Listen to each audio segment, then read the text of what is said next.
Hi, and welcome back to my channel. You guys, I'm excited about this week's coaching video. Of course, I'm excited every week, but that's okay. So today I'm going to be talking about when you've reached your breaking point. And I'll tell you how I came up with this topic. I was listening to one of Bishop T.D. Jakes' videos on YouTube as I was getting ready for work last week, and he was talking about your breaking point. And it just made me really, and I can't go into detail of everything he was talking about, but just really made me think about the breaking point, because we all have them. And so I said, you know what, let me do a video talking about, when you've reached your breaking point, what do you do? I don't Tell me, what do you do when you reach your breaking point? What do you do versus what I do are two different things. So let me just give you some hints and I'll let you be. So number one, when you've reached your breaking point, just breathe. And you might be thinking, Michelle, are you serious? Just breathe. That's all you have for me? Well, deep breathing sends a message to your brain to calm down and relax while you're slowing your brain down. So this also gives you a chance to calmly reassess your situation. See, when you reach your breaking point and you're huffing and you're puffing and you're moving and you're going, you can't think clearly. So the best thing for you to do is just stop where you are, take a deep cleansing breath, and that is a deep breath through your nose, allowing your stomach to expand, and slowly let it out. Do that. I promise you, you will calm yourself down, and you can think more clear when you are not stressed out and running around like a chicken with your head cut off, right? So after looking at the problem from a calm, clear perspective, it's quite likely you'll discover things are not as bad as you thought they were. In the event that they are bad, because sometimes they will be, you have an opportunity to think more clear and rationally to formulate a solution from a place of calmness and stillness. See, when you come up with a solution and it's from a chaotic place, that solution is chaotic. But when you relax and you calm down, you have time to think about it and really think things through and come up with a plan, it's so much more smoother. Number two, write down your stress causing triggers, and we all have them. So when you get them out of your head and onto paper, they aren't as scary. Put them into two categories. Number one, things you can control, and number two, things that you cannot control. We have triggers that set us off, and a lot of times it's stuff that we can't control. The weather is it's rainy out or it's cold out, and you planned an event for outside. You can't control that. You see what I'm saying? But it's a trigger nonetheless to set you off because you weren't expecting it, but you cannot control it. So they aren't as scared. I'm sorry. Oh, yeah. So we put them into two categories. And then let go of the things that you can't control. See, if I can't control it, I don't worry about it. I can't control how you act, but I can control my allowing you into my space. You see how that works? So make your two categories: ones you control, ones you can't control. And the things that you can't control, honey, let it go. Let it go. You can't control, and formulate a plan of action for the things that you can. So you may find that taking even the smallest step will make you feel so much better. So don't get all stressed out. Number three, identify the sources of your stress. Along with writing down the things that are causing stress in your life, you must not overlook your stress-induced thoughts and behaviors. So, for example, if you're always worried about making deadlines, but continually you procrastinate, maybe your procrastination is causing the stress, not the role itself. So, if I'm always procrastinating on getting things done, the procrastination is not it's not the thing that I have to do that's the problem. It's the procrastination. Because if I just went on and did it, guess what? It would be done and over with. But because I procrastinate, that's the problem. It's not that paper that I have to write. It's not that interview that I need to conduct. It's not that video that I need to record. It's my procrastination. So you need to know what did this trigger. You have to identify the source of the stress, because it probably more times than not you're the source of that stress. Okay, so overbooking yourself can also lead to feeling that your life is always crazy. I've been down that road. I've been that person that never wanted to say no to people. But now, honey, let me tell you something. I reinvented me a few years ago, and I'll tell you no quick, fast, and in a hurry, and don't really care if you don't like it. But I'm not going to overextend myself anymore because it's too stressful just to get done what you need. Say yes to the important things and learn to say no to the other stuff politely. Now, I'll say this, politely is relative. I'm going to leave it at that and we're going to move on. You don't have to go to every happy hour mixer or volunteer for every class party or even a project. You just don't. Yes, people will ask you because they know your work ethic is that of getting the job done and getting it done, decent and in order. And so they're going to ask you, but you don't have to say yes. It's all right to say no. It's perfectly acceptable to say no. Be sure that when you're writing down your stressors, you write how they make you feel and how you deal with them. Taking ownership of your stress factors will help you to eliminate them.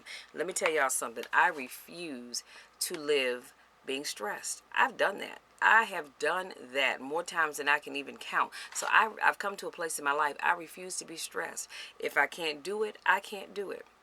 If I'm not going to make the deadline, I'm not going to stress. I'll let you know, hey, look, I'm not going to make this deadline, but I will have it by this time. I'm not stressing. Life is too daggone short. Number 4, talk about it. When you've reached your breaking point, taking all that you believe you can take, and you feel yourself approaching that point of no return where your emotions are about to boil over or explode, call somebody that you really trust and talk to them about what's going on. Sometimes just getting things out relieves the pressure. However, if your problems are more significant than what your friends can handle, it may be time to talk to a professional.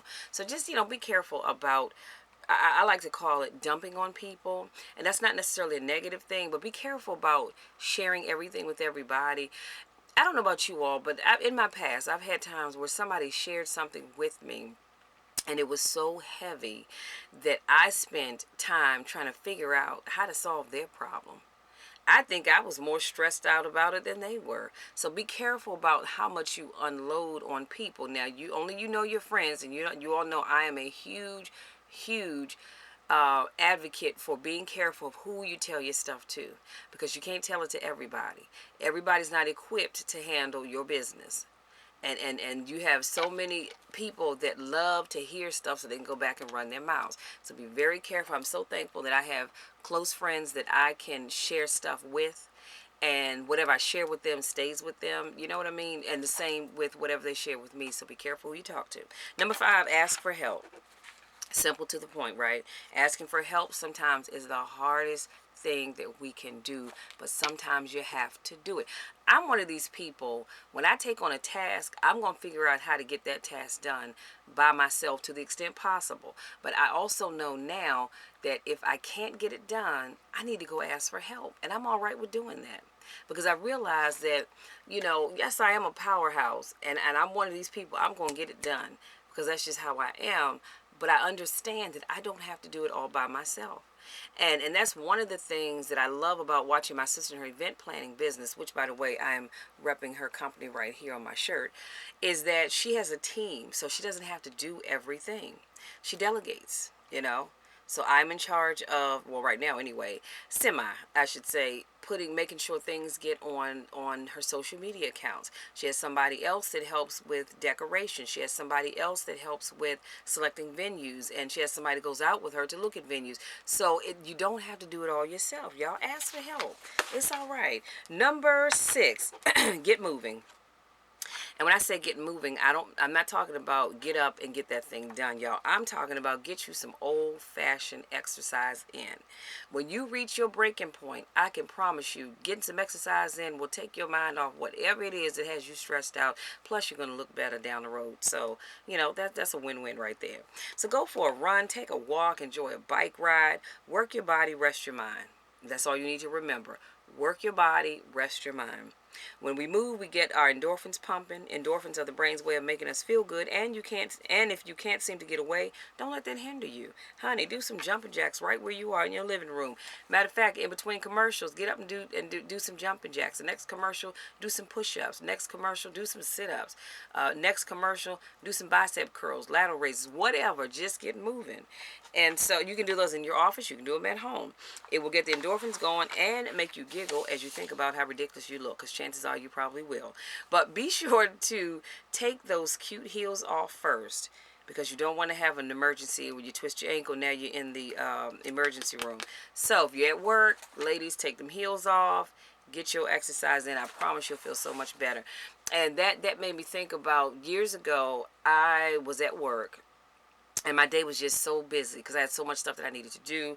I needed to get the budget up to the budget office for next year. So that meant I had to go, because we didn't have a system in place at that time, and create a budget of travel. So I had to go back through all of these travel vouchers that my staff had gone on. I had to go back and look at all of the money we spent on ordering supplies and things like that to get our budget. And I got it done, but it was so stressful.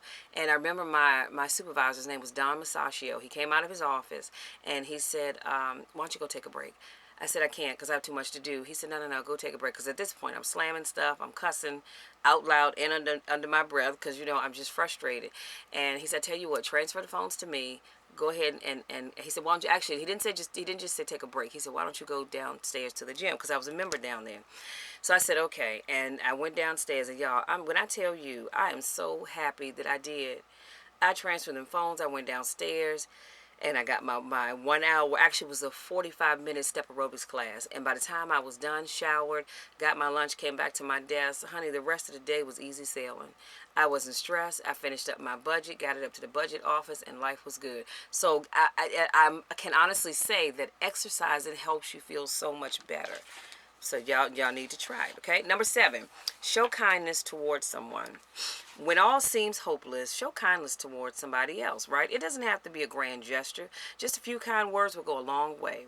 Seeing someone else happy and knowing that you're the cause of it will make you feel so much better. Sometimes you can see it on somebody's face. They're just having a god-awful day. Treat them to a cup of coffee. If you're, in line getting coffee anyway. Say a kind word to them, because I promise you, even if that person doesn't know you, they're going to remember you the rest of that day. And chances are, from time to time, they're going to remember you and go, you know what, I remember that time when I was feeling like crap.